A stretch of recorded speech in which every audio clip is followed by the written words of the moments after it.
So I think my first visit is a bit of a blur, but it was a long time ago.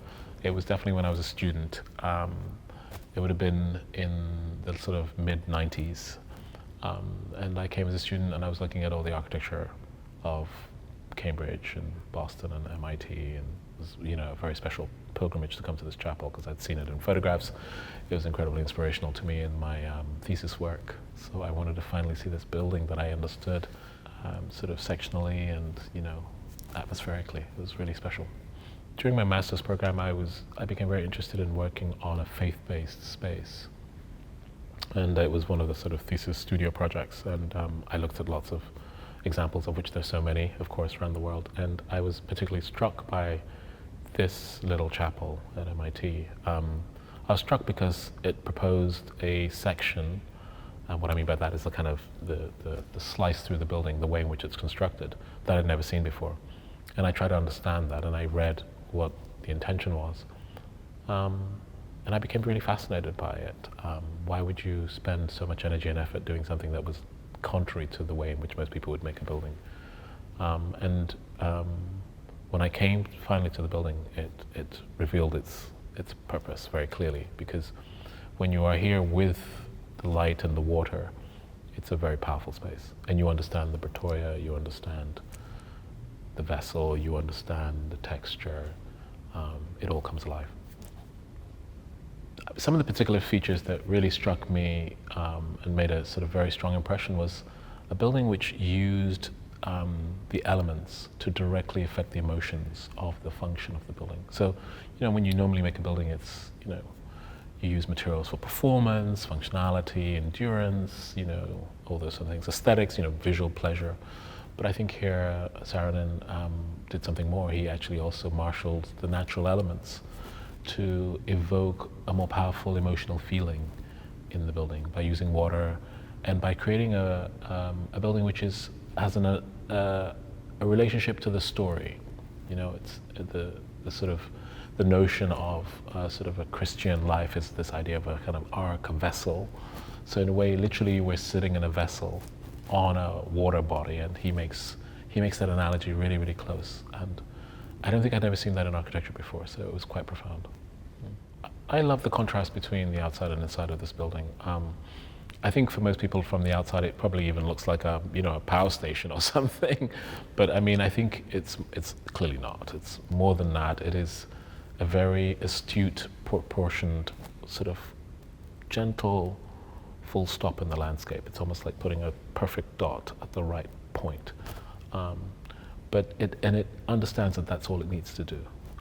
And in a space which, in a way, could almost be multi-denominational. It really is a space, though, yes, it was designed as a chapel, in the Christian sense, but it's really almost a kind of multi-faith space in my mind. He's very careful to put in signature, but also to create a kind of a notion of a different kind of building that's being celebrated here, which is different to an academic building or a campus building. So it's very closed on the outside. It really speaks about the inner world, not the outer world. And I think that even if you don't know the language of architecture, I think intuitively that's there. And then you find yourself elevated and on this bridge. The walkway is not through a sort of standard door that you come up to. There's this pond that floats sort of around it, and you look at the water and you look at the pond. And then you realize that you have to bridge into it. So you really have to take a journey from the outside to the inside. And it uses all the devices that make that narrative clear. And when you come in, you are not disappointed. The inner life of the building is extremely rich. It's varied, it's emotional, it's inspiring. Yeah, I think what Saarinen is really trying to do is to create a very particular counterpoint to the campus generally, and he's making a really beautiful full stop, what I call a full stop. I think the importance of a full stop in a sentence is really important, and if the campus is the sentence, this is the full stop that makes you pause.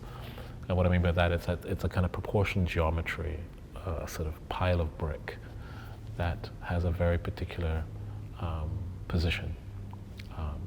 And in a way it's austere on the outside. But I think that austerity speaks to something that Saarinen understood, which was that there's a bigger community than just the Christian community here. And I think he was trying to signify that this is a faith space. or a different kind of space, a space of the inner world rather than the outer world. And I think he reinforces that even more. I mean, people think it's castles and such like, but I think it's really using architectural sort of systems to really speak to a way of making construction in the 20th century that speaks to traditions in a way. So this idea of making a building which is literally hovering above a body of water. The water is a pond, of course, and it's wonderful from the outside as a reflecting system, but it activates the interior of the building very dynamically. And then you come across not so much a moat, because that's kind of to do with defense and security. It's really a permanent bridge. And it's this idea of elevating, and you sort of, and why is it a special bridge? You're surrounded by this colored glass. It's really this idea of moving from the kind of spectral light of the outside to a very kind of focused sort of spectrum of light and color before you enter the main chamber, and you see this incredible volume where, almost like a Baroque chapel, the walls are undulating with life, and you suddenly realize that you're sitting in a chamber which is disconnected from the exterior, because suddenly there's light kind of coming upwards. Light doesn't come upwards, light comes down. So he's really emotionally sort of channeling sort of things that are not what you would traditionally find in a modernist building. And he's using narrative implicit within the notion of faith, narrative implicit in the idea of transitioning from an outer world to an inner world to really make a very powerful building. Just when you think you understand how a material is perceived in the world, I think a great artist or an architect can take that very mundane material and make it magical, or let it have another message. And I think what you're seeing in this Saarinen vessel is the way in which rejected bricks, the things that are at fault, are brought to play in this volume in a really profound way. So the rejected bricks, which would normally be thrown away from the sort of brick foundry because it's all about the perfection, are the things that are celebrated and giving articulation to the volume. Instead of bringing in new technology to make acoustics, he sort of articulates the brick skin to allow it to also absorb sound and not be a kind of live space, but to be a kind of a really important space that allows concentration of the mind. So the single material is being asked to do a lot of things, both functionally and poetically and metaphorically. It transcends its very kind of mundane nature, and I think that's a very special quality. The atmosphere of the chapel is articulated in a very powerful and precise way. It's a reduction of material, so what you just see is the brick and then the wooden vessel, sort of the banister that wraps around at the low level. And I think the wooden banister is the metaphor of the boat. So immediately this whole notion of entering the vessel is articulated by this banister and its disconnection from the brick, which is the world in a way. And then really this notion of how light is articulated is very powerful. Around you, the light comes from below you, sort of reflected.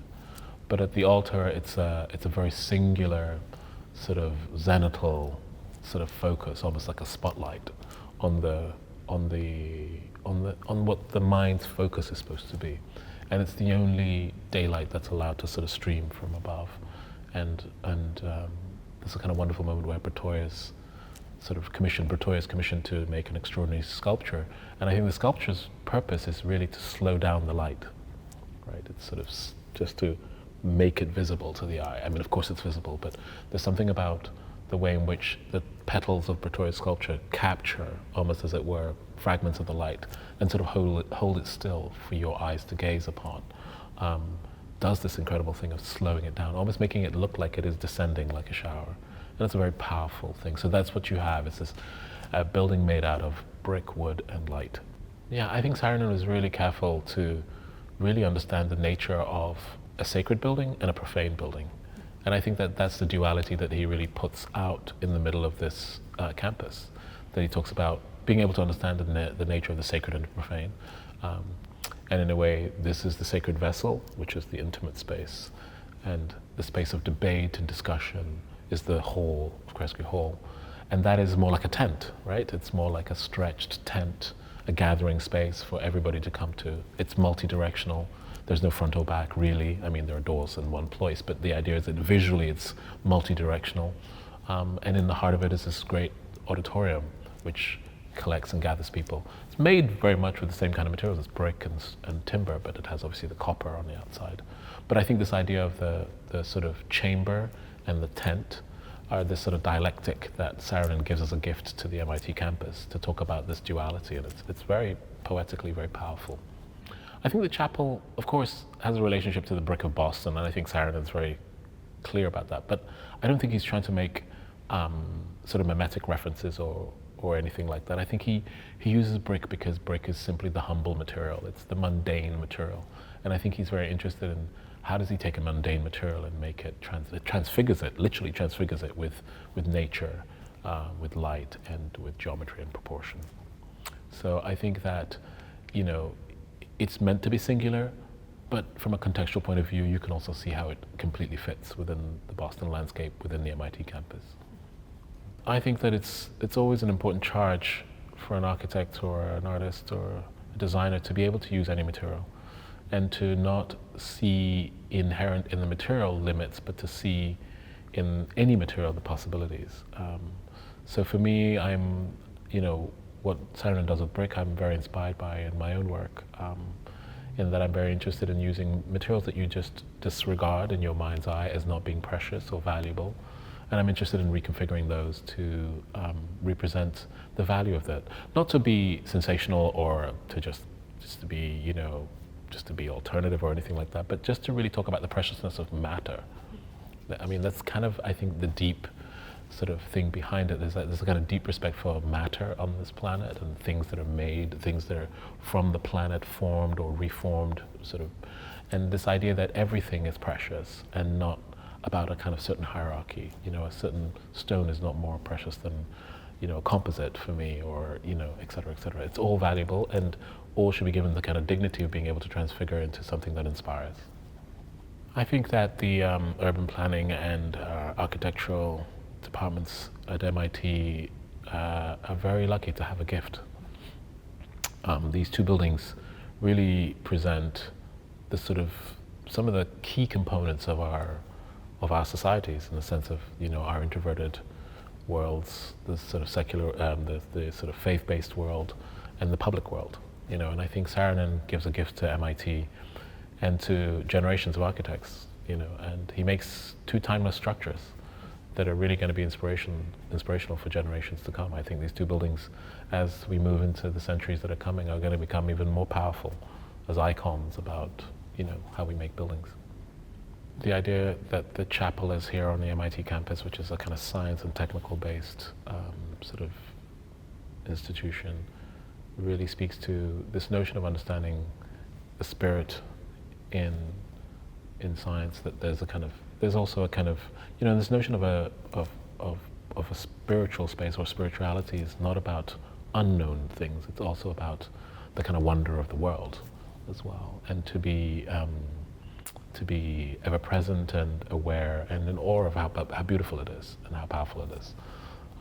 And I think that the chapel creates that counterpoint to the sort of searching research, which is about uncovering the world, but also a space to kind of reflect and to take in the world, take in the kind of vastness of the world, and also in a way to understand that there's a lot done, but there's also so much to do. It's sort of a wonderful meditative chamber.